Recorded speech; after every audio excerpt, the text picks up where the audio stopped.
اعوذ باللہ من الشیطان الرجیم بسم اللہ الرحمن الرحیم یوم نطوی السماء کطی السجل للکتب کما بدأنا اول خلق نعیدہ وعدا علینا انا کنا فاعلین صدق اللہ العظیم۔ سورہ انبیاء کی جو یہ آخری آیات ہیں ان میں بعض بہت اہم مضامین آئے ہیں۔ ہم جس آیت پر سے گزر چکے ہیں لا یحزنہم الفزع الاکبر، اللہ تعالیٰ کے جو نیک بندے ہوں گے انہیں جو قیامت کا زلزلہ آنے والا ہے، جس سے کہ اگلی صورت شروع ہو رہی ہے جس کے تذکرے سے کہ یا ایھا الناس اتقوا ربکم ان زلزلۃ الساعۃ شیء عظیم، اللہ تعالیٰ انہیں محفوظ رکھے گا اس فزع اکبر کے اثرات سے۔ لا یحزنہم الفزع الاکبر، احادیث سے یہ معلوم ہوتا ہے کہ صورتحال کچھ ایسی پیش آنے والی ہے کہ ابھی وہ ملاحم کا دور جس میں کہ کافی سختیاں آئیں گی مسلمانوں پر، خصوصاً عالم عرب میں، اور جو بھی عیسائیوں اور یہودیوں کا گٹھ جوڑ جو ہے اس کے خلاف مسلمانوں کو جو قتال کرنا ہے، جنگ کرنی ہے، اس میں کئی مراحل آئیں گے جس میں بہت نقصان ہوگا مسلمانوں کا بھی، پھر بالآخر اللہ تعالیٰ فتح دے گا۔ حضرت مسیح علیہ السلام کے ذریعے سے ایک آسمانی مدد ملے گی، معجزانہ مدد ملے گی اللہ تعالیٰ کی طرف سے، لیکن زمینی سطح پر بھی عام جو اسباب ہیں، عادی اسباب اس دنیا کے، اس کے حوالے سے عرب میں ایک مجدد جو ہیں وہ ظاہر ہوں گے، حضرت مہدی، اور ادھر جو مشرقی علاقہ ہے خراسان کا، جس میں میرے اندازے کے مطابق پاکستان کا علاقہ بھی شامل ہے اور افغانستان ہے، یہاں اس سے پہلے ہی وہ حکومت قائم ہو چکی ہوگی کہ جس سے پھر مدد جائے گی حضرت عیسیٰ علیہ السلام کے ساتھ اور حضرت مہدی کے ساتھ ہو کر، پھر وہ اس اتحاد، عیسائی یہودی اتحاد کا مقابلہ کریں گے۔ اس کے بعد یہ ہے کہ پھر آخری مرحلہ آئے گا یاجوج اور ماجوج کے حملے کا، اور پھر پوری دنیا میں اسلام کا بول بالا ہو جائے گا، دین حق کا غلبہ ہوگا، اور مختلف روایات میں مختلف اس کی مقدار آئی ہے، 40 برس تک بھی، کہ پوری دنیا میں اللہ کے دین کا غلبہ ہوگا۔ خلافت علی منہاج النبوہ جس کی کہ خبریں ہیں حدیث کے اندر کہ 5واں دور وہ آنا ہے ابھی حضور صلی اللہ علیہ وسلم کے زمانے سے لے کر، پہلا دور نبوت، پھر دور خلافت علی منہاج النبوہ، پھر ظالم ملوکیت کا دور، پھر غلامی والی ملوکیت کا دور، اور پھر خلافت علی منہاج النبوہ کا دور۔ اور اب جب یہ خلافت آئے گی تو پھر یہ کل روئے ارضی پر ہوگی، گلوبل ہوگی۔ لا یبقى علی ظہر الارض بیت وبر ولا بدر الا ادخلہ اللہ کلمۃ الاسلام، کوئی گھر اور خیمہ ایسا نہیں رہے گا دنیا میں پورے روئے ارضی پر جس میں کلمہ اسلام داخل نہ ہو جائے۔ اور یہ جو فرمایا حضور نے کہ ان اللہ زوالی الارض، اللہ نے میرے لیے زمین کو لپیٹ کر اور سکیڑ کر مجھے پوری زمین دکھا دی، فرأیت مشارقہا و مغاربہا، میں نے زمین کے سارے مشرق دیکھ لیے، سارے مغرب دیکھ لیے۔ وَإِنَّ أُمَّتِي سَيَبْلُغُ مُلْكُهَا مَا زُوِّيَ لِي مِنْهَا، میری امت کی حکومت ان تمام علاقوں پر قائم ہو کر رہے گی جو مجھے زمین کو سکیڑ کر دکھا دیے گئے۔ تو یہ ایک دور آنا ہے، اس میں کسی شک و شبے کی گنجائش نہیں ہے۔ اگرچہ میں یہ نہیں کہہ سکتا کہ ابھی اس میں کتنی تاخیر ہے، یہ مختلف مراحل کب شروع ہوں گے، ٹائم ٹیبل نہیں دے سکتے، لیکن یہ کہ تقریباً یوں سمجھیے کہ قرآن مجید کے بین السطور سے اور احادیث نبویہ میں جو صراحت کے ساتھ خبریں آئی ہیں اس کی بنا پر یہ ہونا ہے۔ لیکن اس کے بعد جو قیامت آنی ہے، قیامت سے پہلے ایک مرحلہ ایسا آئے گا کہ جب یہ ایک ایسی ہوا چلے گی کہ جس کی بنا پر تمام اہل ایمان بڑی ہی آسانی کے ساتھ اور بڑے ہی اطمینان کے ساتھ ان کی روحیں اللہ تعالیٰ قبض کر لے گا اور ان پر موت واقع ہو جائے گی۔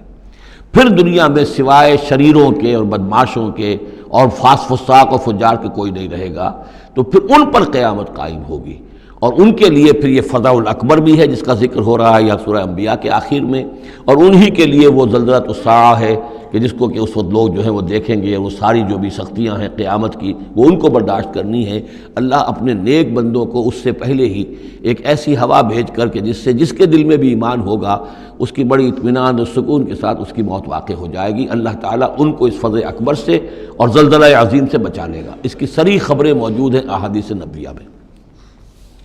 لا یحزنہم الفزع الاکبر، انہیں نہیں ستائے گا وہ فضا اکبر، بڑی گھبراہٹ کا وقت جو آنے والا ہے۔ وتتلقاہم الملائکۃ، اور ان سے ملاقات کریں گے، لینے آئیں گے انہیں فرشتے، ان کا استقبال کریں گے۔ ھذا یومکم الذی کنتم توعدون، یہ ہے آپ کا وہ دن جس کا آپ سے وعدہ کیا جاتا تھا۔ اس کے بعد جو کچھ ہوگا، یوم نطوی السماء کطی السجل للکتب، جس دن کہ ہم آسمان کو ایسے لپیٹ لیں گے جیسے کہ کتاب کا تومار، سکرولز جو ہوتے ہیں وہ لپیٹ لیے جاتے ہیں۔ یہاں سماوات نہیں ہے، سما ہے۔ معلوم ہوتا ہے کہ یہی جو ہماری زمین کے قریب ترین جو آسمان ہوگا، اسی علاقے کے اندر در حقیقت یہ سارا جو ہے واقع ہوگا۔ اسی میں سورج بھی ہے، چاند بھی ہے، جمع الشمس والقمر، اسی کے اندر یہ جو بھی کرے ہیں یہ ٹکرائیں گے۔ یہ سارا جو زلزلۃ الساعۃ شیء عظیم جو ہے یہ اسی سولر سسٹم کے اندر ہونے والا ہے۔ جبکہ ہم آسمان کو یوم نطوی السماء کطی السجل للکتب، تو ہم اس کو لپیٹ دیں گے، اس آسمان کو، کہ جیسے کہ کتاب کا تومار جو ہے اور کتاب کا سکرول لپیٹ دیا جاتا ہے۔ کما بدانا اول خلق نعیدہ، جیسے کہ ہم نے پیدا کیا تھا اسے پہلی مرتبہ، اسی طریقے سے پھر اعادہ کریں گے، اس کا دوہرا دیں گے اس کو۔ وعدن علینا، یعنی یہ کہ جیسے کہ آپ کو معلوم ہے theory of the expanding universe, کہ ہر یہ جو کائنات ہے پھیل رہی ہے یوں اس طریقے سے چکر کھاتے ہوئے، ہر شے، ہر گلیکسی اسے چکر کھاتے ہوئے پھیلتی چلی جا رہی ہے۔ اسی طریقے سے یہ الٹ کر، جیسے فنر ہوتا ہے وہ واپس آتا ہے جب، تو پھر اسی طریقے سے چکر کھاتے ہوئے وہ پھر آ کر جب جاتا ہے ایک جگہ پر۔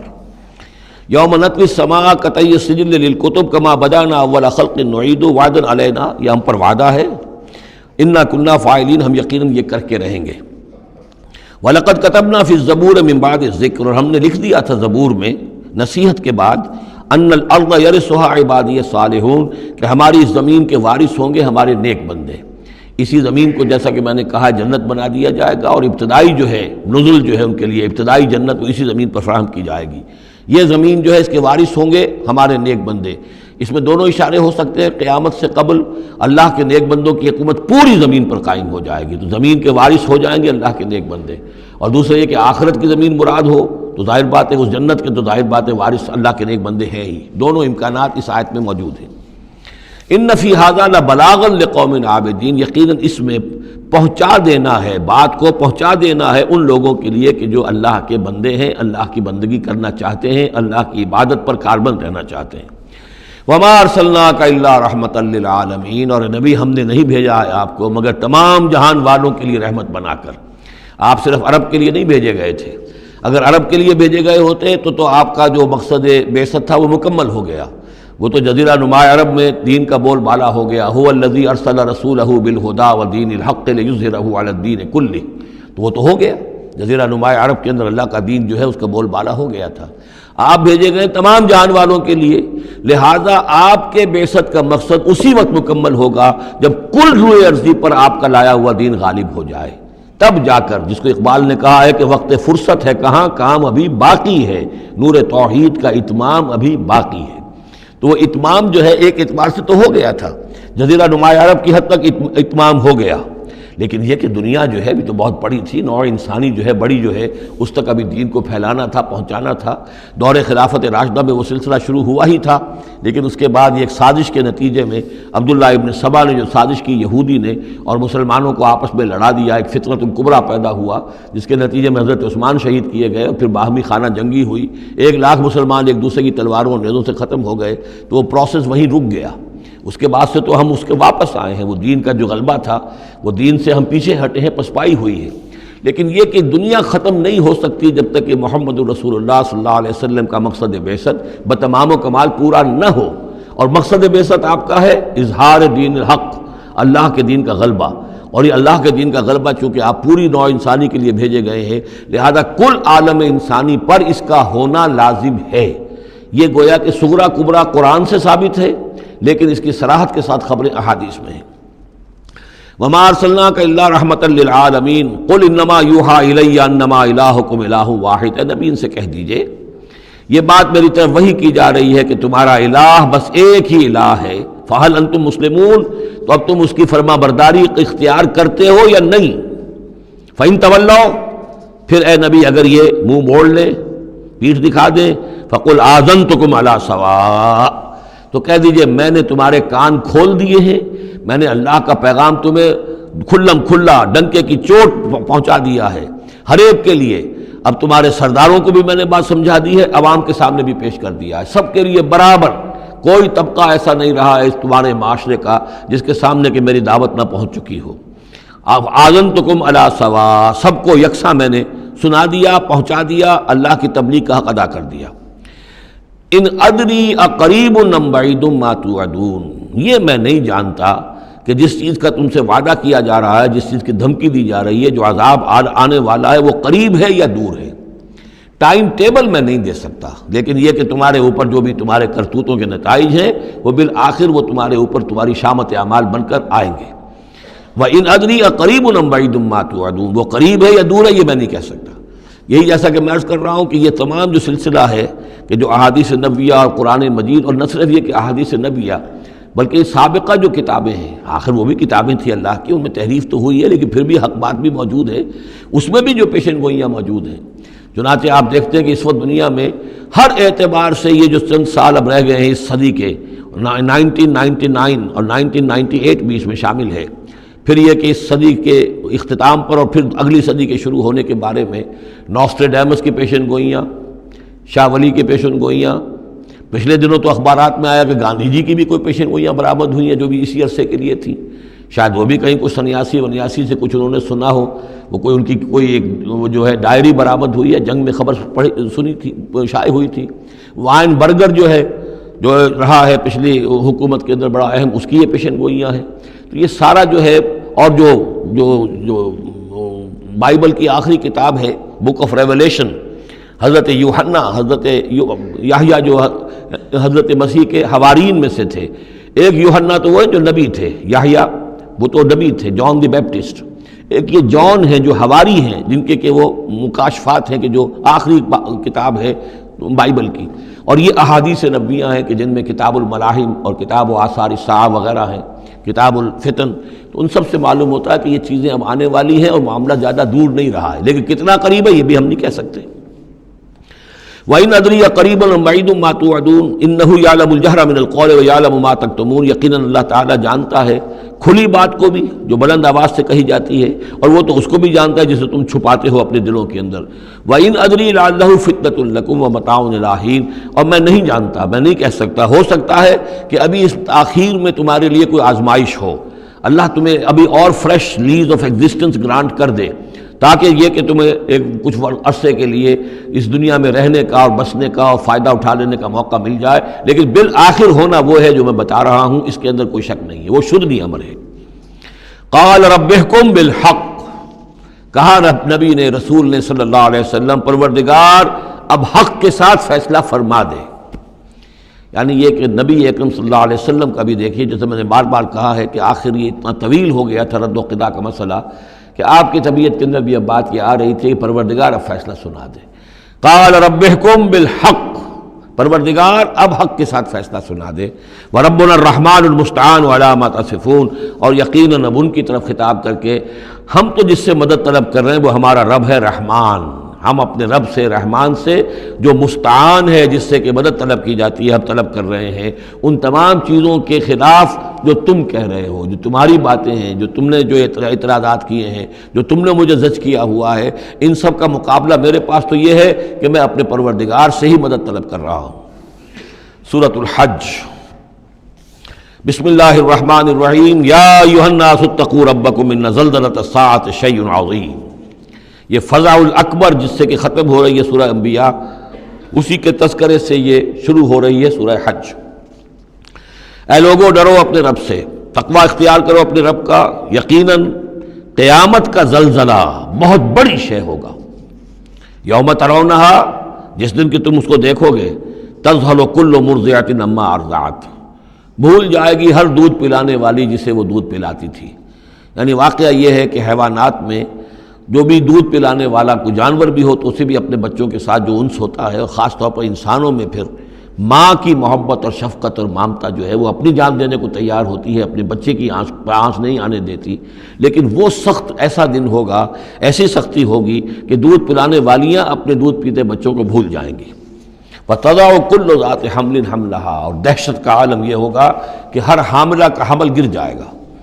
وَتَرَى النَّاسَ سُكَارَىٰ، تم دیکھو گے لوگوں کو کہ جیسے نشے میں ہیں، اس طرح کی ایک کیفیت ان پر طاری ہوگی، ایسے بے سدھ سے نظر آئیں گے جیسے کہ گویا کہ نشے میں، وَمَا هُم بِسُكَارَىٰ، حالانکہ وہ کسی نشے میں نہیں ہیں، وَلَٰكِنَّ عَذَابَ اللَّهِ شَدِيدٌ، بلکہ اللہ کا عذاب بہت سخت ہے، اللہ کی طرف سے بڑی سخت یہ گھڑی آنے والی ہے جس سے کہ اللہ تعالیٰ اپنے مومن صادق بندوں کو بچا لے گا، جس کی کہ صراحت ہے حدیث کے اندر۔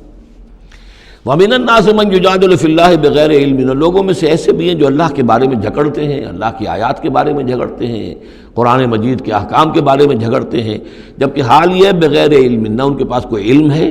وَيَتَّبِعُ كُلَّ شَيْطَانٍ مَرِيدٍ، اور وہ پیروی کر رہے ہوتے ہیں، صاف نظر آتا ہے کہ ہر سرکش شیطان کی پیروی کر رہے ہیں، پیروی کر رہے ہیں، ان کے عمل کو دیکھو تو مغرب کی نقالی کر رہے ہیں، ان کی ہر ایک چیز کی جو ہے انہوں نے اپنی زندگی میں اختیار کی ہوئی ہے، پورا جو ہے مغربی ان کے اوپر تہذیب کا غلبہ ہے، ساری اقدار، لیکن باتیں بڑھائیں گے قرآن کی طرف سے اور حدیث کی طرف سے، اور انکار حدیث ہے اور فلاں یہ ہے، اور قرآن کا تو نتیجہ یہ نکلتا ہے، وہ نہیں نکلتا ہے، اور یہ اجتہاد کیا جانا چاہیے، اور قرآن مجید جو ہے یہ تو اب کتاب جو ہے بوسیدہ ہو گئی ہے، یہ باتیں بھی کہی گئی ہیں کہ کوئی ایسا بھی ہمارا جو نظام ہونا چاہیے اجتہاد کا جو قرآن مجید کو بھی اوور رول کر سکے، یہ باقاعدہ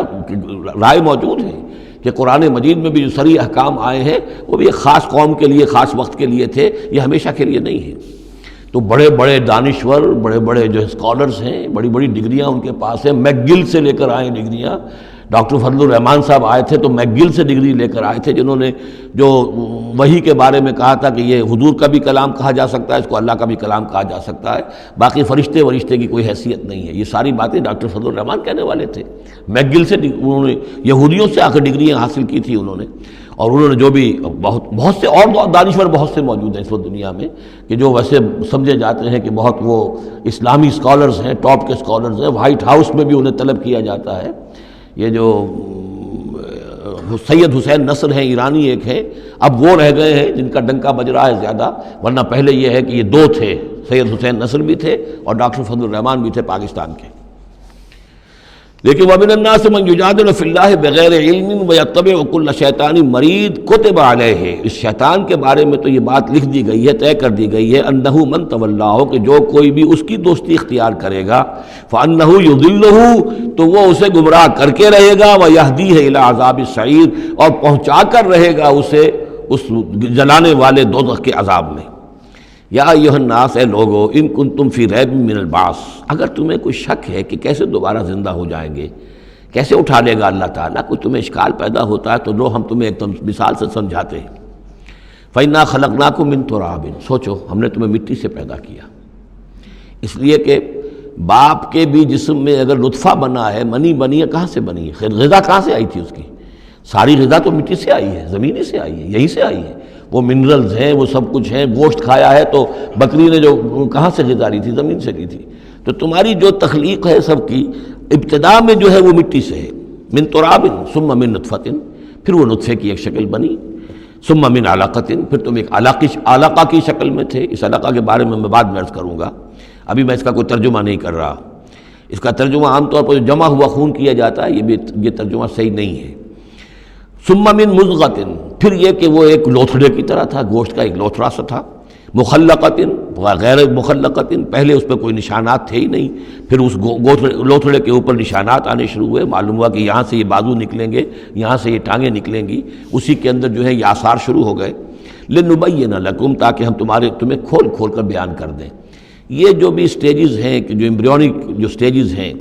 اس میں واقعہ یہ کہ اس کے بارے میں کیتھل مور کا میں قول آپ کو سنا چکا ہوں، جو تعارف قرآن کا میرا لیکچر تھا، کہ ان چیزوں کے بارے میں حیران اور ششدر ہیں جو اس وقت ایمبریولوجی کے سب سے بڑے ماہر ہیں، جن کی ٹیکسٹ بکس دنیا کے اندر سب سے زیادہ مستند مانی جاتی ہے، کہ ہم حیران ہیں کہ یہ ساری چیزیں قرآن مجید نے کیسے کہی ہیں، اور یہ بالکل ایگزیکٹ جو ہے تعبیر ہے ان سٹیجز کی کہ جو رحم مادر میں انسانی جنین جن سٹیجز سے گزرتا ہے، اس کی اس سے زیادہ صحیح تعبیر ہو نہیں سکتی۔ وَنُقِرُّ فِي الْأَرْحَامِ مَا نَشَاءُ، یہی مضمون چونکہ دوبارہ پھر آئے گا سورہ مومنون کے پہلے رکوع میں، تو میں وہاں اس کے بارے میں تفصیل سے کروں گا۔ اور ہم ٹھہرائے رکھتے ہیں رحموں میں جو ہم چاہتے ہیں، یعنی رحم کے اندر پھر رحم مادر میں وہ حمل رہتا ہے، اب وہ حمل بیٹے کا ہوا ہے، بیٹی کا ہوا ہے، یا بیٹا یا بیٹی وہ ذہین ہے، فتین ہے، خوبصورت ہے، کیسی ہے، صحیح ہے، سالم ہے، وہ ہمارا فیصلہ ہے۔ نقر فی الارحام ما نشاء الی اجل مسمى، ہم ٹھہرائے رکھتے ہیں رحموں میں جو ہم چاہتے ہیں ایک وقت معین تک، ثم نخرجکم طفلا، پھر ہم تمہیں نکالتے ہیں، وہ تم چھوٹے سے بچے ہوتے ہو، ثم لتبلغوا اشدکم، پھر تم اپنی پوری جوانی کو پہنچتے ہو، قوت کو پہنچتے ہو، ومنکم من یتوفی، تم میں سے وہ بھی ہیں کہ جو پہلے ہی ان کا انتقال ہو جاتا ہے، انہیں قبض کر لیا جاتا ہے، انہیں اللہ تعالیٰ لے جاتا ہے، ومنکم من یرد الی ارذل العمر، اور تم میں سے ایسے بھی ہوتے ہیں جو بڑی ہی نکمی ضعیفی کی عمر کو پہنچ جاتے ہیں، لکی لا یعلم من بعد علم شیئا، کہ پھر وہ نہ جانے سب کچھ جاننے کے باوجود کچھ بھی۔ بڑھاپا آتا ہے تو ایسا آتا ہے، ڈیمنشیا بھی ہو جاتا ہے، ساری ذہنی صلاحیتیں ختم ہو جاتی ہیں، یادداشت زائل ہو جاتی ہے، پھر بچپن کی عادتیں عود کر آتی ہیں، لکی لا یعلم من بعد علم شیئا، پھر یہ صورت بھی ہو جاتی ہے۔ یہ ارذل العمر ہے جس سے کہ حضور صلی اللہ علیہ وسلم نے اللہ کی پناہ مانگی ہے کہ اللہ اس سے پہلے اٹھا لے، اس سے پہلے کہ انسان اس کیفیت میں آ جائے کہ جس کا نقشہ یہاں کھینچا جا رہا ہے، لکی لا یعلم من بعد علم شیئا۔ بڑا سقراط تھا، بقراط تھا، کچھ تھا، لیکن اب کیا ہو گیا ہے اس کو دیکھیے۔ وَمِنْكُمْ مَنْ يُرَدُّ إِلَىٰ أَرْذَلِ الْعُمُرِ، ان کے لیے دعا کر لیجیے، اللہم اغفر لہ وارحمہ وادخلہ فی رحمتک وحاسبہ حسابا یسیرا۔ ان سے ایک بہت بڑی خطا ہوئی ہے، رجم کی سزا کے بارے میں میں سورہ نور میں عرض کروں گا، لیکن اللہ تعالیٰ تمام خطاؤں کو معاف فرمانے والا ہے۔ اللہم اغفر لہ وارحمہ وادخلہ فی رحمتک وحاسبہ حسابا یسیرا۔ اللہم نور مرقدہ واکرم منزلہ والحقہ بعبادک الصالحین، آمین یا رب العالمین۔ وَمِنْكُمْ مَنْ يُتَوَفَّى وَمِنْكُمْ مَنْ يُرَدُّ إِلَىٰ أَرْذَلِ الْعُمُرِ لِكَيْ لَا يَعْلَمَ مِنْ بَعْدِ عِلْمٍ شَيْئًا وَتَرَى الْأَرْضَ، اب ایک تو نقشہ کھینچا انسانی زندگی کا، اس آپ مٹی سے چل کر تم کہاں سے کہاں پہنچ گئے، پھر فوت ہو کے پھر مٹی بن جاتے ہو۔ یہ جس کی یہ قدرت ہے، جس کی یہ خلاقی ہے، جو اس سارے نظام کو لے کر چل رہا ہے، تمہیں اس کے بارے میں کوئی شک ہے؟ اس کی قدرت کے بارے میں کوئی تمہیں یہ شبہ وارد ہو سکتا ہے کہ وہ دوبارہ پیدا نہیں کر سکتا؟ اچھا ایک اور مثال لے لو، وَتَرَى الْأَرْضَ حَامِدَةً، تم دیکھتے ہو زمین کو کہ پڑی ہوئی ہے، بے آب و گیا، خشک اور ویران، کئی زندگی کے آثار نہیں۔ فَإِذَا أَنزَلْنَا عَلَيْهَا الْمَاءَ اهْتَزَّتْ وَرَبَتْ، پھر جب ہم اس پر پانی برساتے ہیں تو وہ تازہ ہو جاتی ہے، اہتزاز، اور وہ اس میں جنبش ہو جاتی ہے، اہتزت۔ یہتزو جو آیا یہ لفظ پہلے ہم پڑھ چکے ہیں کہ جب حضرت موسیٰ کا عصا زمین پر انہوں نے رکھا تو وہ تو اب ہلنے لگا، حرکت کرنے لگا جیسے کہ سانپ حرکت کرتا ہے، تو زمین میں بھی حرکت پیدا ہو جاتی ہے، اس لیے کہ اب جو کونپلیں نکل رہی ہیں وہ حرکت کر رہی ہیں، وہ ادھر ادھر جو ہے، جو پہلے زمین پڑی ہوئی تھی ساکن، صامت، ساکن، بے آب و گیا، خشک، لیکن اس کے بعد اہتزت، اس کے اندر ایک حرکت پیدا ہوتی ہے، وہ ربت، وہ ابھرتی ہے، گویا کہ جیسے وہ گھاس یا سبزہ اوپر اٹھ رہا ہے، اور جیسے کہ فصل گویا کہ زمین اٹھ رہی ہے، وہ اٹھتی ہے، ابھرتی ہے، وَأَنبَتَتْ مِن كُلِّ زَوْجٍ بَهِيجٍ، اور ہر طرح کی قسم قسم کی تر و تازہ چیزیں جو ہیں وہ اگا دیتی ہے زمین۔ تو ذرا سوچو، زمین مردہ تھی، اللہ نے زندہ کر دیا۔ تمہارا اپنا معاملہ یہ ہے کہ مٹی سے لے کر اور تمہارے ایک انسان پورے بننے تک، یہ پھر کیسے شک کرتے ہو؟ تمہیں اللہ تعالیٰ کی قدرت میں بھی کوئی شک نہیں ہونا چاہیے۔ یہ تمہاری زندگی کا سائیکل چل رہا ہے اور یہ نباتاتی سائیکل چل رہا ہے ساتھ کے ساتھ، یہ چند مہینے کا ہوتا ہے، یہ تمہارا جو ہے یہ 60 70 80 برس کا ہے، اس کے علاوہ تو کوئی فرق نہیں۔ ذالک بان اللہ هو الحق، یہ اس لیے ہے کہ اللہ تعالیٰ الحق ہے، اس کے حق ہونے میں، برحق ہونے میں کسی شک و شبے کی گنجائش نہیں۔ وَأَنَّهُ يُحْيِي الْمَوْتَىٰ، اور یہ کہ وہ مردہ کو زندہ کرتا ہے، مردہ کو زندہ کرے گا۔ زمین تمہارے سامنے مردہ پڑی ہوتی ہے اور زندہ ہو جاتی ہے۔ وَأَنَّهُ عَلَىٰ كُلِّ شَيْءٍ قَدِيرٌ، اور یہ کہ وہ تو ہر چیز پر قادر ہے۔ وَأَنَّ السَّاعَةَ آتِيَةٌ، اور یہ کہ قیامت آ کر رہنی ہے، لَا رَيْبَ فِيهَا، اس میں کسی شک و شبے کی گنجائش نہیں۔ وَأَنَّ اللَّهَ يَبْعَثُ مَن فِي الْقُبُورِ، اور یقیناً اللہ تعالیٰ اٹھائے گا ان کو جو قبروں کے اندر ہے، بعث بعد الموت ہو کر رہے گا۔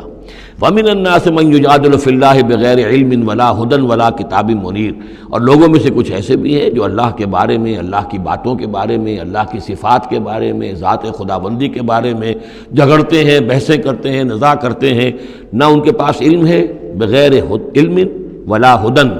نہ کوئی ہدایت ہے، ولا کتاب منیر، نہ کوئی روشن کتاب ہے جس سے وہ رہنمائی لے رہے ہوں۔ ثانی عطفہ، وہ اپنی گردن کروٹ اپنی موڑ کر چل دیتا ہے، آیات سنتا ہے، اللہ کی کلام کو سنتا ہے، پھر ذرا وہ اپنی کمر کو موڑتا ہے، بل دیتا ہے، چل دیتا ہے، لیضل عن سبیل اللہ، تاکہ گمراہ کرے لوگوں کو اللہ کے راستے سے۔ لہو فی الدنیا خزی، اس کے لیے دنیا کی زندگی میں بھی رسوائی ہے، ونذیقہ یوم القیامت عذاب الحریق، اور قیامت کے دن ہم اسے جلانے والے عذاب کا مزہ چکھائیں گے۔ ذالک بما قدمت یداک، اور یہ سب کچھ ہے تیرے اپنے دونوں ہاتھوں کے کرتوتوں کی وجہ سے، جو بھیجا ہے تیرے دونوں ہاتھوں نے، بما قدمت یداک، وان اللہ لیس بظلام للعبید، اور یقیناً اللہ تعالیٰ تو اپنے بندوں پر ظلم کرنے والا نہیں ہے۔ وَمِنَ النَّاسِ مَن يَعْبُدُ اللَّهَ عَلَىٰ حَرْفٍ فَإِنْ أَصَابَهُ خَيْرٌ اطْمَأَنَّ بِهِ وَإِنْ أَصَابَتْهُ فِتْنَةٌ انقلب عَلَىٰ وَجْهِهِ خَسِرَ الدُّنْيَا وَالْآخِرَةَ ذَلِكَ هُوَ الْخُسْرَانُ الْمُبِينُ۔ لوگوں میں سے کچھ ایسے بھی ہیں جو اللہ تعالیٰ کی بندگی کرتے ہیں کنارے کنارے، بچ بچ کر۔ یہ وہ روگ جس کو کہا گیا فی قلوبہم مرض، جن کے دلوں میں روگ ہوتا ہے۔ ایک وہ لوگ ہوتے ہیں کہ حق کو قبول کیا، پھر ہر چہ بعد آباد منجدھار میں پھر وہ چھلانگ لگاتے ہیں، ہر چہ بعد آباد ماں کشتی درا بنداختے، ہم نے حق کو قبول کیا، اس کشتی کو ہم نے پانی میں ڈال دیا ہے، اب یہ کشتی تیرے گی تو ہم تیریں گے، یہ ڈوبتی ہے تو ہم ڈوبنے کے لیے تیار ہیں۔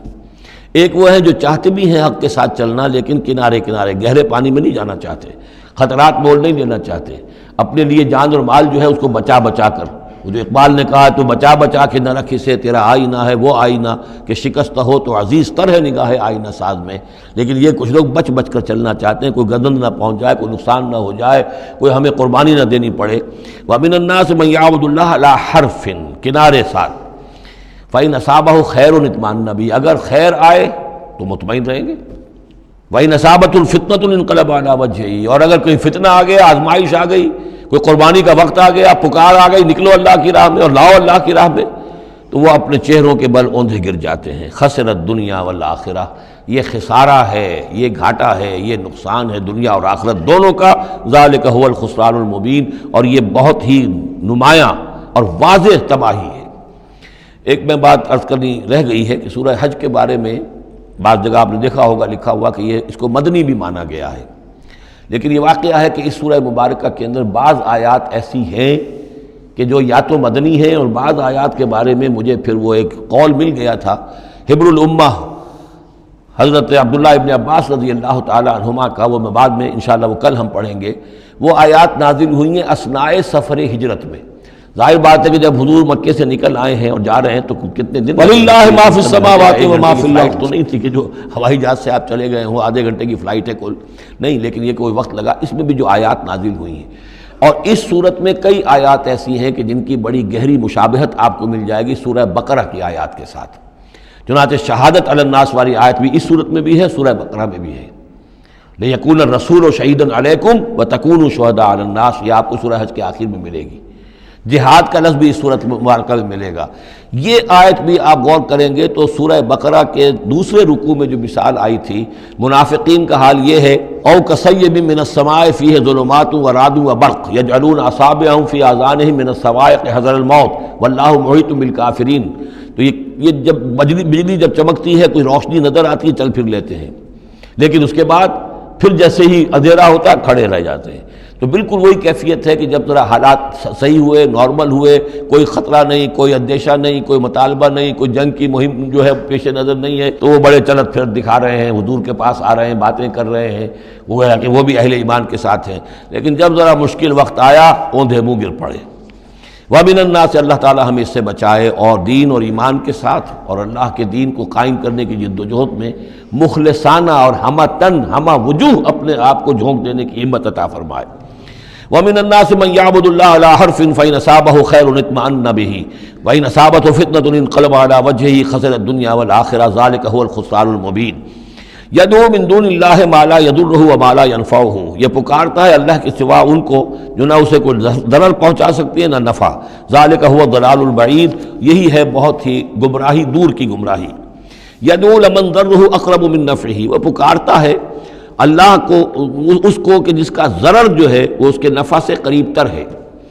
اللہ کے سوا کسی کو پکارو گے تو نفع تو کوئی ہے نہیں، لیکن ضرر تو پہنچ گیا۔ لبیس المولا و لبیس العشیر، بہت ہی برا ہے وہ دوست اور بہت ہی برا ہے رفیق۔ ان اللہ يدخل الذین آمنوا وعملوا الصالحات جنات تجری من تحتها الانہار، یقیناً اللہ تعالیٰ داخل کرے گا ان لوگوں کو جو ایمان لائے اور جنہوں نے نیک عمل کیے ان باغات میں جن کے دامن میں ندیاں بہتی ہوں گی۔ ان اللہ یفعل ما یرید، یقیناً اللہ تعالیٰ کرتا ہے جو چاہتا ہے، جس چیز کا ارادہ کرتا ہے وہ کر گزرتا ہے۔ فعال لما یرید ہے۔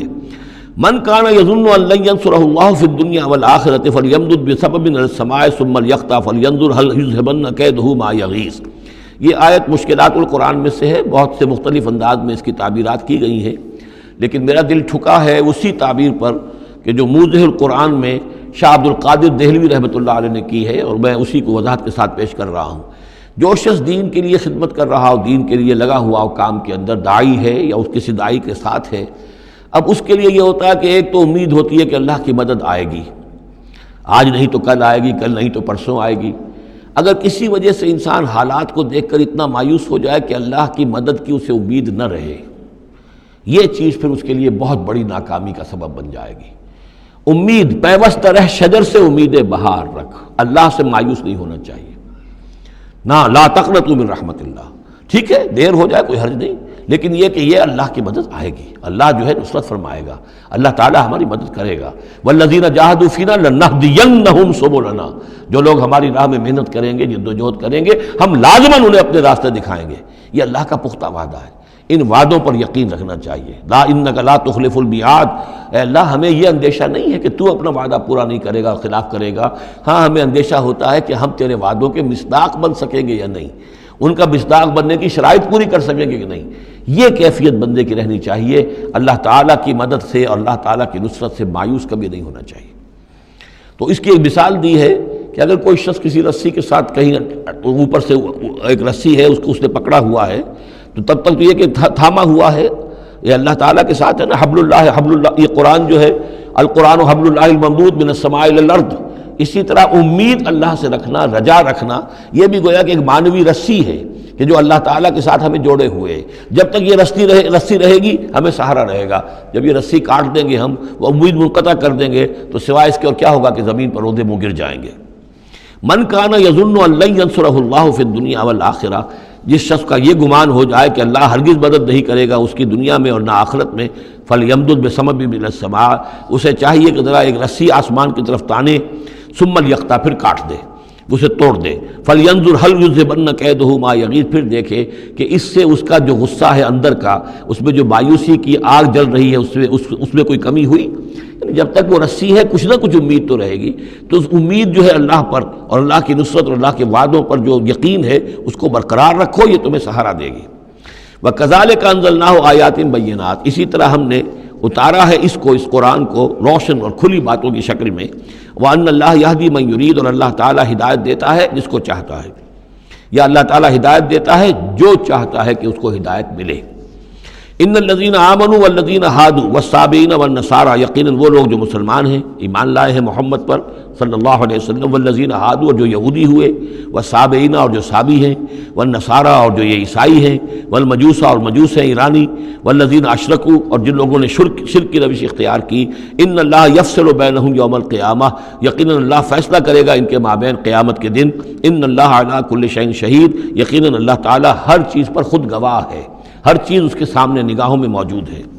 الم تری ان اللہ یسجد لہ من فی السماوات ومن فی الارض، یہ آیت بڑی عجیب ہے اس اعتبار سے کہ اس میں آپ تصور کریں گے تو اوپر سے نیچے کی طرف آ رہا ہے۔ کیا تم نے دیکھا نہیں اللہ کے سامنے سربسجود ہے ہر وہ شے جو آسمان میں ہے اور وہ ہر سب وہ چیزیں جو زمین میں ہیں، وہ تمام مخلوقات جو آسمان میں ہے اور وہ تمام مخلوقات جو زمین میں ہے، والشمس ہو، اور سورج بھی سربسجود ہے، والقمر ہو، اور چاند بھی، والنجوم ہو، اور تارے بھی، پھر نیچے اتریے، والجبال ہو، اور پہاڑ، زمین پر سب سے اونچی چیزیں پہاڑ ہیں، والشجر ہو، اور درخت، والدواب ہو، اور یہ تمام جو بھی چوپائے چل رہے ہیں زمین کے اوپر حیوانات، وَكَثِيرٌ مِّنَ النَّاسِ، اور لوگوں میں سے بھی بہت سے، لوگوں میں سے تفریق ہے کہ کچھ باغی ہو گئے ہیں، باقی تو یہ ساری مخلوقات اللہ کے قانون کی پابند ہیں،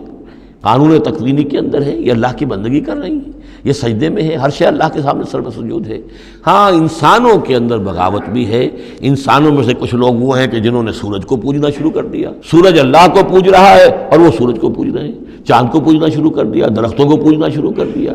جانوروں کو پوجنا شروع کر دیا، یہاں تک کہ اعضائے تناسل کو پوجنا شروع کر دیا۔ ہندوؤں کے اندر تو یہ بھی ہے، یہ پوجا ہوتی ہے۔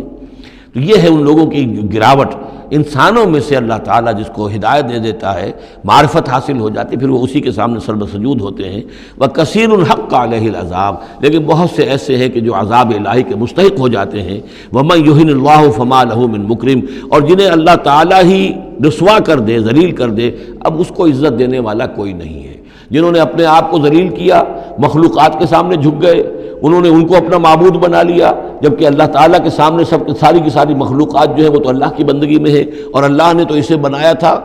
خلیفۃ اللہ فی الارض، اسے مقام یہ عطا کیا تھا، مسجود ملائک بنایا تھا۔ اب جو اپنی اس تمام عظمت سے خود ہی مستعفی ہو گیا اور وہ مخلوقات کے سامنے جھک رہا ہے، فما لہ من مکرم، تو پھر اسے اب اس کا اکرام کرنے والا اور اسے عزت دینے والا کوئی نہیں۔ ان اللہ یفعل ما یشاء، یقیناً اللہ کرتا ہے جو چاہتا ہے۔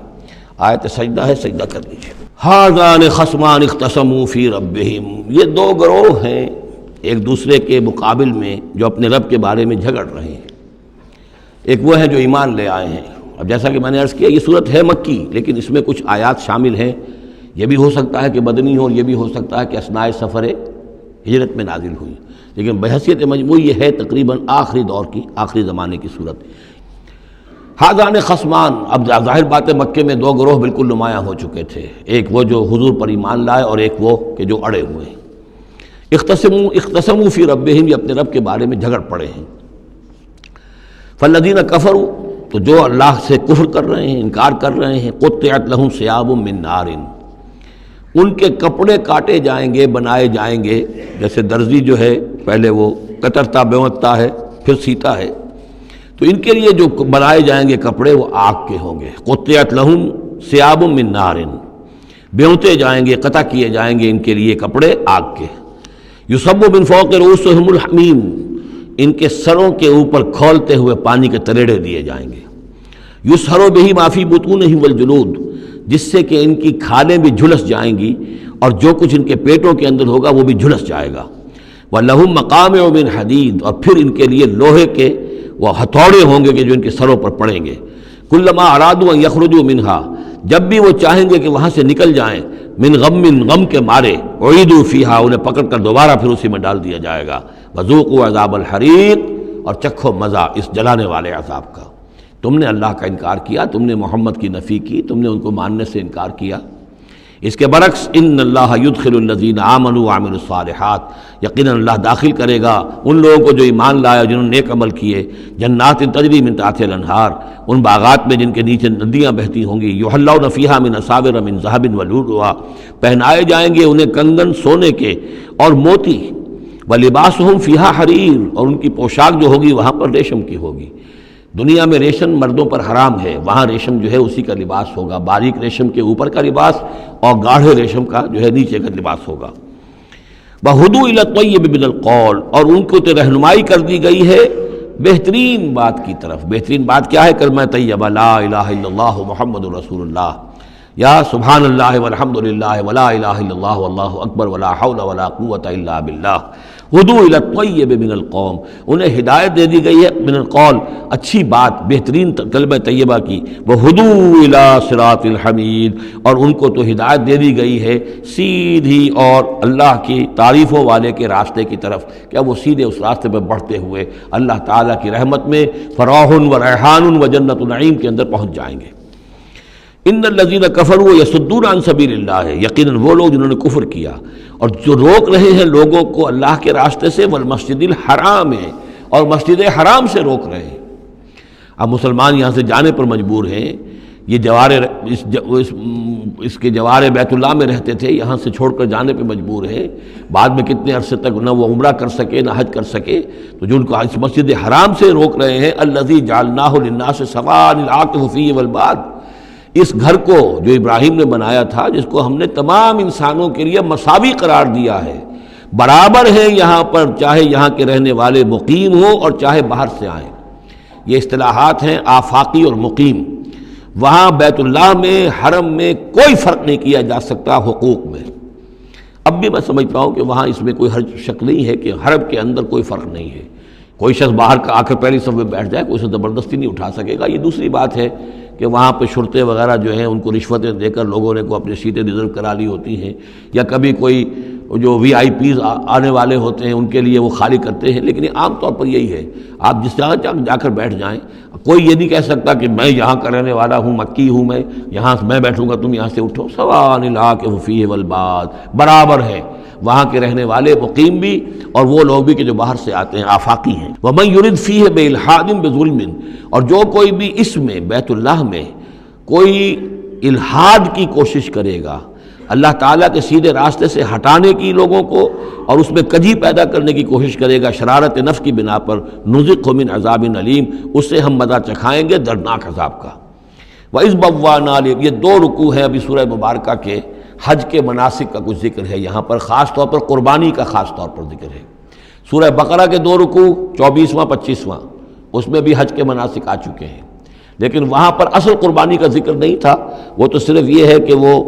دم جو دینا پڑتا ہے اگر کسی وجہ سے سر منڈانا پڑ گیا ہے قبل از وقت، اور یا اسی طریقے سے تمتع اگر کیا ہے تو اس کا وہ دم شکر کا ہے وغیرہ وغیرہ۔ لیکن یہاں پر جو دو ہے، ایک قربانی اور ایک طواف، ان دو کا جو ہے ذکر ہو رہا ہے خاص طور پر یہاں۔ وَإِذْ بَوَّأْنَا لِإِبْرَاهِيمَ مَكَانَ الْبَيْتِ، اور جب ہم نے معین کر دی ابراہیم کے لیے اپنے گھر کی جگہ، بتا دی کہ یہ ہے وہ جگہ جس کے بارے میں میرا گمان یہ ہے کہ وہاں بنیادیں موجود تھیں حضرت آدم علیہ السلام کی بنائی ہوئی، لیکن اوپر سے دیواریں سب کی سب گر چکی تھیں اور سیلاب کی وجہ سے سارا اب وہاں کوئی آثار نہیں رہے تھے۔ اللہ تعالیٰ نے رہنمائی فرما کر ان کی نشاندہی کروا دی۔ اللہ تشرک بی شیئا، اور یہ حکم دے دیا گیا میرے ساتھ کسی شے کو شریک نہ کرنا، وطہر بیتیا، اور میرے اس گھر کو پاک رکھنا، للطائفین، طواف کرنے والوں کے لیے، والقائمین، اور قیام کرنے والوں کے لیے، کھڑے ہو کر نمازیں پڑھنے والوں کے لیے، والرکع السجود، اور رکوع کرنے والوں کے لیے اور سجود کرنے والوں کے لیے۔ یہ گویا کہ جیسے وہاں آیا تھا وَعَهِدْنَا إِلَىٰ إِبْرَاهِيمَ وَإِسْمَاعِيلَ أَن طَهِّرَا بَيْتِيَ لِلطَّائِفِينَ وَالْعَاكِفِينَ وَالرُّكَّعِ السُّجُودِ، تقریباً وہی آیت یہاں پر آئی ہے، صرف یہ کہ عاکف کی بجائے یہاں قائمین کا لفظ آیا ہے۔ وَأَذِّن فِي النَّاسِ بِالْحَجِّ، اور اے ابراہیم اب پکارو لوگوں کو، اذان دو، پکارو حج کے لیے۔ اب کیسے پکارا ہوگا، کیسے آپ نے یہ پیغام پہنچایا ہوگا، کہاں سے اللہ تعالیٰ نے ان کی آواز کو، ان کی پکار کو کہاں کہاں پہنچایا ہوگا، یہ اللہ تعالیٰ کا معاملہ ہے۔ یا تو کا رجالن، پکاریے لوگوں کو، حج کی دعوت دیجیے، آئیں گے وہ آپ کے پاس پیدل چل کر بھی، وعلی کل ضامر، اور بڑی لاغر اونٹنیوں پر بھی، یعنی دور دراز سے آئیں گے تو سفر کی وجہ سے اونٹنیاں لاغر ہو چکی ہوں گی۔ یاتین من کل فج عمیق، جو یہاں پر پہنچیں گی وہ اونٹنیاں اور لوگ آئیں گے بڑی دور دراز کی راہوں سے، دور دراز کی، یہ فج کہتے ہیں پہاڑوں کے درمیان کے راستے کو، چونکہ یہ سارا پہاڑی علاقہ ہے تو نہ معلوم کہاں کہاں سے گہری وادیوں میں سے ہو کر لوگ جو ہیں پہنچتے ہیں۔ لیشہدوا منافع لہم، تاکہ یہ آئیں حاضر ہوں ان جگہوں پر کہ جو ان کے لیے منفعت کی جگہیں ہیں۔ وَيَذْكُرُ اسْمَ اللَّهِ فِي أَيَّامٍ مَعْلُومَاتٍ، اور اللہ کا نام لے معین دنوں کے اندر، یعنی قربانیاں دیں معین دنوں میں۔ 10ویں ذی الحجہ کی قربانی کا دن ہے، اس کے بعد جو ہے 11ویں کو بھی ہو سکتی ہے، 12ویں کو بھی ہو سکتی ہے، یا ایام معلومات ہیں۔ عَلَىٰ مَا رَزَقَهُم مِّن بَهِیمَةِ الْأَنْعَامِ، تو اللہ کا نام لیں ذبح کرتے ہوئے، اللہ کا نام لیں ان پر کہ جو ہم نے انہیں یہ چوپائے عطا کیے ہیں، مویشی دیے ہیں۔ فَكُلُوا مِنْهَا، تو ان کو ذبح کر کے ان کی قربانی دے کر اس میں سے خود بھی کھاؤ۔ وَأَطْعِمُوا الْبَائِسَ الْفَقِيرَ، اور جو برے حال میں ہو، فقیر محتاج جو بہت ہی خستہ حال ہے، اس کو بھی کھلاؤ۔ ثُمَّ لْيَقْضُوا تَفَثَّهُمْ، پھر یہ کرنے کے بعد پھر اپنے میل کچیل دور کرو، پھر احرام کھولنا ہوتا ہے، پھر یہ کہ وہ رنحت رمی ہوتی ہے، نہر ہوتا ہے، حلق ہوتا ہے، اور پھر طواف۔ چار یہ الفاظ جو ہیں یہ 10ویں تاریخ کے ہیں، 4 افعال، رمی اور نہر، پھر جا کر قربانی دینا، پھر یہ کہ حلق کر کے اور پھر یہ احرام کھل گیا، اب نہاؤ دھو، میل کچیل جو بھی احرام کی وجہ سے صاف کرو، اچھے کپڑے پہنو، اور پھر جاؤ اور طواف کرو، طواف زیارہ۔ ثم لیقضوا تفثهم، پھر چاہیے کہ وہ دور کریں اپنے میل کچیل، ولیوفوا نذورهم، اور جو بھی نذریں مانگی ہوئی ہوں ان کو پورا کریں، ولیطوفوا بالبیت العتیق، اور اب جا کر اس قدیم گھر کا طواف کریں۔ ذالک، یہ سن چکے، ومن يعظم حرمات اللہ فهو خیر له عند ربہ، اور جو کوئی اللہ تعالیٰ کی حرمتوں کی تعظیم کرے، یہ بیت اللہ الحرام ہے، یہ اشہر حرم ہے، یہ ساری چیزیں جو اللہ تعالیٰ کی حرمتیں ہیں، حرمات اللہ ہیں، اللہ نے جس جس چیز کو کہ محترم قرار دیا ہے۔ سورہ مائدہ میں ہم پڑھ چکے ہیں، وہ جانور کے جو ہدی کے جانور ہیں وہ بھی محترم ہیں، جن کے گھروں میں گردنوں میں پٹے ڈال دیے گئے ہیں، معلوم ہے کہ یہ ہدیم بالغ الکعبہ جانے والے ہیں، وہ بھی محترم ہیں۔ عام مین البیت الحرام جو ہیں، جو لوگ حاجی جا رہے ہیں، ان کی بھی حرمت ہے۔ تو جو بھی من یعظم حرمات اللہ ہے، جو کوئی بھی اللہ تعالیٰ کی حرام کی ہوئی شے، محترم ٹھہرائی ہوئی چیزوں کی تعظیم کرے گا، فہو خیر لہ عند ربہ، تو وہ اسی کے لیے بہتر ہوگا، اس کا اجر و ثواب اسے ملے گا اپنے رب کے پاس۔ وَأُحِلَّتْ لَكُمُ الْأَنْعَامُ إِلَّا مَا يُتْلَىٰ عَلَيْكُمْ، اور حلال کر دیے گئے تمہارے لیے سارے چوپائے سوائے اس کے جو تم کو سنا دیا گیا ہے، یعنی یہ کہ خنزیر کا معاملہ ہے اس کو حرام کر دیا گیا ہے، باقی بکری ہے، بھیڑ ہے، گائے ہے، بیل ہے، اونٹ ہے، ان سب کو اللہ کی راہ میں تو اس کی قربانی ہو سکتی ہے۔ فاجتنبوا الرجس من الاوثان، تو پھر تم بچو ان بتوں کی گندگی سے بچو۔ یہ ہے اصل میں بچنا جو ہے وہ سب سے پہلے شرک، اور وہاں پر سب سے بڑا شرک جو ہے وہ بت پرستی کا ہو رہا تھا۔ واجتنبوا قول الزور، اسی طریقے سے جھوٹ کہنے سے، جھوٹ بات سے بھی بچو۔ حنفاء للہ، یکسو ہو جاؤ اللہ کی طرف، یکسو اسی کے بندے بن جاؤ، غیر مشرکین بہ، اس حال میں کہ اس کے ساتھ کسی بھی اعتبار سے شرک نہ ہو، کسی پہلو سے، کسی اعتبار سے، ذات میں، صفات میں، حقوق میں، اختیارات میں، کہیں بھی کوئی شرک کا شائبہ نہ آنے پائے۔ ومن یشرک باللہ، اور جو کوئی اللہ کے ساتھ شرک کرے گا، فکأنما خر من السماء، تو وہ تو ایسے ہے جیسے وہ رسی کٹ گئی اور اب وہ زمین کے اوپر گر پڑا، زمین کی طرف جا رہا ہے آسمان سے۔ کوئی شخص ہے جو آسمان سے کسی بلند چیز سے کسی رسی کے ساتھ لٹکا ہوا ہے، وہاں سے گر گیا یا رسی کٹ گئی، اب جو گر رہا ہے فکأنما خر من السماء فتخطفه الطیر، اب یا تو یہ کہ وہ جو پرندے ہیں وہ اسے اچک کر لے جائیں، کوئی باز آئے اور پکڑ کر لے جائے، کوئی اور ہو، جو بھی یہ بڑے بڑے جانور ہوتے ہیں کہ جو شکار کرتے ہیں پرندوں کا، تخطفه الطیر، پرندے اس کو اڑا کر لے جائیں، اور تہوی بہ الریح، یا یہ کہ پھر ہوا ان کو لے جا کر گرائے فی مکان صحیح، کسی دور کی جگہ میں کوئی ہوا جو ہے جھونکا اس کو لے جائے اور کسی کھائی میں جا کر گرا دے۔ یہ معاملہ ہے اس شخص کا جو اللہ کے ساتھ شرک کرتا ہے، اس کے پاس کوئی سہارا نہیں رہا۔ اب توحید والا جو ہے وہ ایک سہارے پر قائم ہے۔ قول ثابت بالحیات الدنیا، یہ جو ہم ثبات عطا کرتے ہیں اہل ایمان کو، بالقول ثابت فی الحیات الدنیا، دنیا کی زندگی میں۔ ذالک، یہ تم نے سن لیا، یہ احکام تم نے سن لیے۔ ومن یعظم شعائر اللہ، پھر سن لو جو اللہ کے شاعر کی تعظیم کرے گا، فإنہا من تقوی القلوب، تو یقیناً یہ دلوں کے تقوی کی بات ہے۔ ان تمام چیزوں کی ہم پڑھ چکے ہیں سورہ بقرہ میں، ان الصفا والمروۃ من شعائر اللہ، بیت اللہ شعیرہ ہے، اور وہ مقام ابراہیم شعیرہ ہے، صفا اور مروہ جو ہے شعیرہ ہیں۔ شعیر وہ چیز ہے کہ جس سے اللہ تعالیٰ کی بندگی کا شعور پیدا ہو، ان کے ساتھ وہ چیزیں وابستہ ہیں، وہ تاریخ ان کی ہے کہ جس کے حوالے سے پھر یہ کہ اللہ تعالیٰ کا شعور جو ہے انسان کے اندر پیدا ہوتا ہے، اس کی ذات کا، صفات کا۔ لکم فیہا منافع الی اجل مسمى، یہ جو جانور ہیں اس کی قربانی کے، تمہارے لیے ان میں نفع ہے ایک اجل مسمى تک، یعنی یہ نہیں ہے کہ قربانی کا جانور ہے تو اس کے اوپر سواری نہیں کر سکتے، سواری کر سکتے ہو۔ قربانی کا جانور ہے تو اس کا دودھ پی سکتے ہو، اگر وہ گائے ہے درمیان میں اگر کوئی دودھ ہے یا بکری ہے لے کے جا رہے ہو تو اس کا دودھ پی سکتے ہو۔ منافع الی اجل مسمى، ایک وقت معین تک کے لیے۔ ثم محلها الی بیت العتیق، پھر ان کا جو اصل مقام ہے جہاں انہیں لے جا کر پیش کر دینا ہے وہ ہے بیت العتیق، یعنی اللہ کا گھر۔ اللہ کا گھر کا جو منہر ہے پھر اس کو وسیع کر کے، اور منا کی وادی میں ایک بہت بڑی جگہ ہے، ورنہ اس سے پہلے جو ہے یہ مروہ کی جو پہاڑی ہے، صفا اور مروہ کے پاس جو ہے یہ قربان گاہ تھی۔ مروہ ہی سے وہ وادی شروع ہو جاتی ہے کہ جس پر کچھ آگے چل کر وہ منا کا پورا آتا ہے، اب یہ منہر جو ہے وہ ادھر ایکسٹینڈ کر دیا گیا ہے۔ وَلِكُلِّ أُمَّةٍ جَعَلْنَا مَنسَكًا، اور ہم نے ہر امت کے لیے ایک قربانی کا نظام مقرر کیا۔ لِيَذْكُرُوا اسْمَ اللَّهِ عَلَىٰ مَا رَزَقَهُم مِّن بَهِيمَةِ الْأَنْعَامِ، تاکہ وہ اللہ کا نام لیا کریں ان مویشیوں پر کہ جو ہم نے انہیں عطا فرمائے ہیں۔ فَإِلَٰهُكُمْ إِلَٰهٌ وَاحِدٌ، تو جان لو تمہارا الہ ایک ہی اللہ ہے، واحد۔ فَلَهُ أَسْلِمُوا، اس کے سامنے سر تسلیم خم کرو، اس کی اطاعت قبول کرو۔ یعنی ایسا نہ ہو کہ بس قربانی تو ہو رہی ہے، باقی سب حرام خوریاں ہو رہی ہیں، 10-10 ہزار 20-20 ہزار کا جانور لے کر اور اس کے فوٹو کھنچوا کر اخبارات میں شائع کیے جا رہے ہیں، ہے سارا حرام خوری کا نتیجہ۔ تو یہ تو کوئی قربانی نہیں ہے، یہ اللہ تعالیٰ کے ہاں قبول نہیں ہے، چاہے وہ 1 لاکھ کا جانور ہو لیکن ہو اسلام کے ساتھ۔ فَلَهُ أَسْلِمُوا، اس کی اطاعت تو قبول کرو،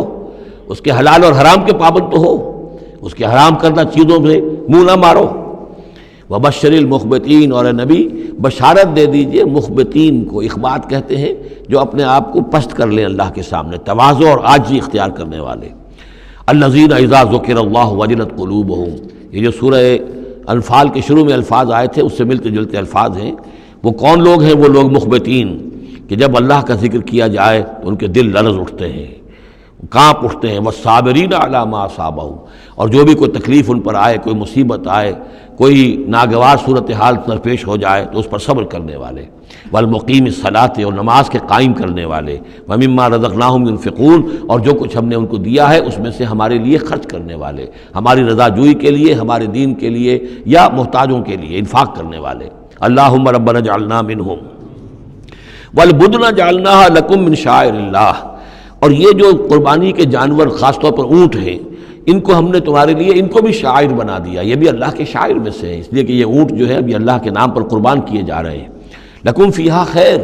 تمہارے لیے ان میں خیر ہے، بھلائی ہے۔ ظاہر بات ہے کہ ان کا بھی گوشت تم کھا سکو گے اور غریبوں کو کھلا سکو گے، لیکن یہ کہ ہیں وہ شاعر اللہ، اس لیے کہ وہ نامزد ہو چکے ہیں بیت اللہ کے لیے، اللہ کے لیے، کہ یہ قربانی کے جانور ہیں کہ جن کو قربان کیا جانا ہے بیت اللہ کے قریب۔ فاذکروا اسم اللہ علیہا صواف، تو ان پر نام لیا کرو اللہ کا، ان کو کھڑا کر کے سیدھا، صواف صفے باندھ کر، قطار باندھ کر۔ یہ جو نقشہ ہے یہ خاص طور پر جو حجۃ الوداع میں حضور نے جو قربانی دی ہے تو 63 آپ نے اونٹ اپنے ہاتھ سے نہر فرمائے، کل 100، یہ 63 آپ نے اپنے ہاتھ سے نہر فرمائے۔ اور یہ آتا ہے روایات کے اندر، اب یہ چونکہ معاملہ حضور کا ہے اور اس میں ہمیں کسی شک و شبے کی گنجائش نہیں ہے کہ اب کھڑے ہوئے ہیں قطار میں، اور ایک اب نہر کرنے کا طریقہ بھی ہوتا ہے، برچھا مارا جاتا ہے اونٹ کی یہاں گردن میں، اس کو گرا کر ذبح کرنا آسان کام نہیں ہے، کھڑے ہوئے اونٹ کو برچھا لگایا جاتا ہے، یہاں اس کی جو بڑی وینز ہے خون کا فوارہ چھوٹتا ہے، جب خون بہت زیادہ بہہ جاتا ہے پھر وہ گرتا ہے ایک طرف، ایک پہلو کے اوپر، تو پھر اس کا معاملہ جو ذبح کرنے کا ہوتا ہے۔ تو حضور جیسے برچھا مارتے تھے اور اس کے بعد پھر اگلا اونٹ اپنی گردن خود آگے کرتا تھا۔ نہ شود نصیب دشمن کے شود ہلاک تیغت، سر دوستاں سلامت کی تو خنجر آزمائی، گویا کہ ان کے لیے خود ایک اعزاز تھا، اللہ نے شعور دیا ہے۔ وہ تو جو ایک سوکھی ہوئی لکڑی تھی جس کا سہارا لے کر حضور صلی اللہ علیہ وسلم وہ آپ خطبہ دیا کرتے تھے جمعے کا، پھر جب ممبر بنا دیا گیا اب وہ اس لکڑی جو ہے اس کا آپ سہارا نہیں لے رہے، تو پہلا دن جب تھا کہ آپ نے اس کا سہارا نہیں لیا اور آپ ممبر پر کھڑے ہو کر آپ نے جب خطبہ دیا ہے تو اس سوکھی لکڑی میں سے ایسی آواز آ رہی تھی جیسے کوئی بچہ بلک بلک کر رو رہا ہو کہ میری یہ سعادت آج ختم ہو گئی ہے، مجھے جو سعادت نصیب تھی کہ محمد الرسول اللہ صلی اللہ علیہ وسلم میرا سہارا لیا کرتے تھے، مجھ پر ٹیک لگایا کرتے تھے، یہ مجھ سے جاتی رہی فضیلت، بلک بلک کر رو رہا ہے۔ حنانہ اس کو کہتے ہیں، ستون حنانہ، اب بھی مسجد نبی میں ایک ستون ہے حنانہ، حنین کہتے ہی اس کو ہے کہ جس میں رقت ہو، بچہ رو رہا ہو، بلک رہا ہو تو یہ حنین ہے، تو حنانہ ہے وہ۔ اور اس کے لیے یہ نوٹ کر لیجیے، کہا ہے مولانا روم نے، فلسفی کو منکر حنانہ است، از حواس انبیاء بیگانہ است۔ پہلے فلسفی ہوتے تھے، آج سائنسدان جو انکار کرے گا کیسے ہو سکتا ہے سوکھی لکڑی میں سے بچوں کے سے رونے کی آواز آئے، کیسے مان لیں گے ہم؟ سر سید کیسے مانیں گے اس کو؟ نہیں مانیں گے کبھی بھی۔ تو فلسفی یا سائنسدان کو منکر حنانہ است، کہ وہ حنانہ کا انکار کرتا ہے، از حواس انبیاء بیگانہ است، اس لیے کہ انبیاء کے معاملات کو وہ جانتا نہیں ہے، وہ عام لوگوں پر قیاس کر رہا ہے۔ فاذکروا اسم اللہ علیہا صواف، تو لو اللہ کا نام ان پر، ان کو نہر کرنے کے لیے انہیں صفوں میں کھڑا کر کے، فَإِذَا وَجَبَتْ جُنُوبُهَا، جب ان کے پہلو زمین پر ٹک جائیں، جب خون اتنا بہہ جاتا ہے، کمزور ہو جاتا ہے تو پھر وہ ایک طرف کو اپنی کروٹ کے بل زمین کے اوپر پڑ جاتا ہے۔ فَكُلُوا مِنْهَا، تو اب کھاؤ اس میں سے اس کے گوشت کو، وَأَطْعِمُوا الْقَانِعَ وَالْمُعْتَرَ، اور کھلاؤ اس کو بھی جو قناعت کے ساتھ بیٹھا ہوا ہے، مانگتا نہیں پھر رہا ہے، سائل نہیں ہے، اس کے پاس کچھ نہیں ہے لیکن وہ مانگتا نہیں پھرتا، قانع، اور معتر جو بے قرار ہو گیا ہے، آتا ہے، سوال کر رہا ہے، مانگ رہا ہے، گوشت مانگ رہا ہے، اس کو بھی دو، اس کو بھی دو۔ کذالک سخرناہا لکم لعلکم تشکرون، اسی طرح تو ہم نے اتنے بڑے جانور کو تمہارے لیے مسخر کر دیا ہے، اونٹ جیسے جانور کو، اور وہ کھڑا ہوتا ہے تم برچھا مارتے اس کو، سخرناہا لکم لعلکم تشکرون، تاکہ تم اللہ کا شکر ادا کرو۔ لن ینال اللہ لحومہا ولا دماؤہا، اب یہ ہے اصل شے،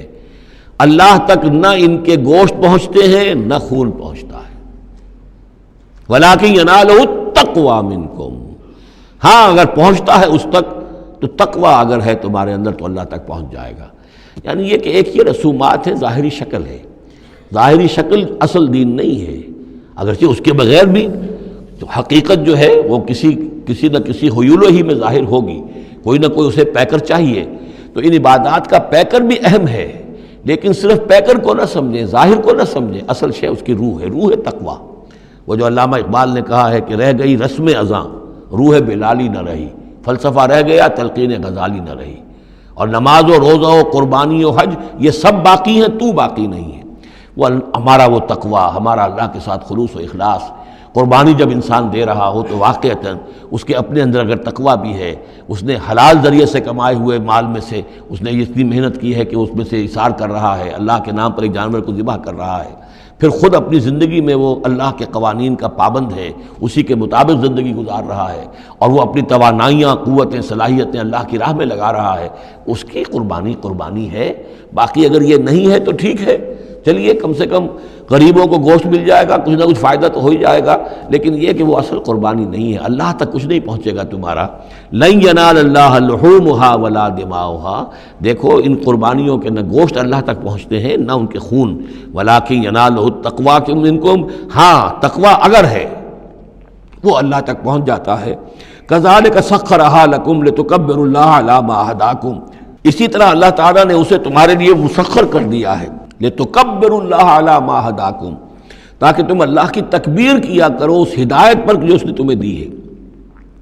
دیکھیے دو عیدیں ہیں ہماری، عید الفطر جو رمضان کے بعد آتی ہے، ایک عید الاضحیٰ ہے جو حج کے ساتھ منسلک ہے۔ وہاں بھی ہم نے رمضان مبارک کے بارے میں جو آیات آئی ہیں سورہ بقرہ کے 23ویں رکوع میں، وہاں بھی لتکبروا اللہ علی ما ھداکم ولعلکم تشکرون، شہر رمضان الذی انزل فیہ القرآن ھدی للناس وبینات من الھدی والفرقان فمن شہد منکم الشہر فلیصمہ فمن کان مریضا او علی سفر فعدۃ من ایام اخر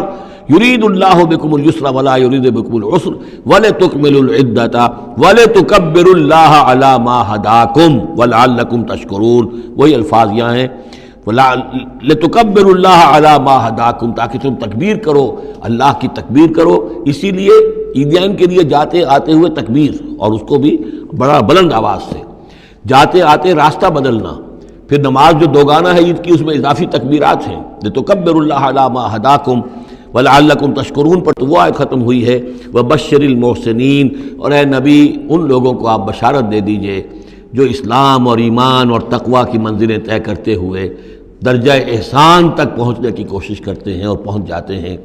اللہم ربنا اجعلنا منہم، اللہم ربنا اجعلنا منہم۔ بارک اللہ لی ولکم فی القرآن العظیم ونفعنی وإیاکم بالآیات والذکر الحکیم۔